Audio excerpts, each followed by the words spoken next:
નમસ્કાર, આપ જોઈ રહ્યા છો નેશન પ્લસ ન્યૂઝ. હું છું આપની સાથે હેતલ ભગત. સુરતમાં ભારે પવન અને વરસાદના કારણે વિવિધ વિસ્તારોમાં ઝાડ પડવાની ઘટનાઓ સામે આવી છે.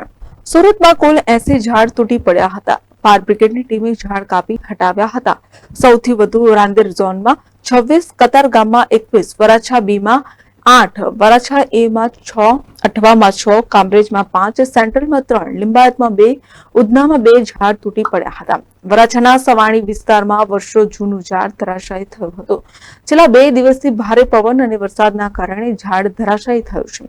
ફાયર બ્રિગેડની ટીમે ઘટના સ્થળે પહોંચી ઝાડ કાપી હટાવવાની કામગીરી હાથ ધરી હતી.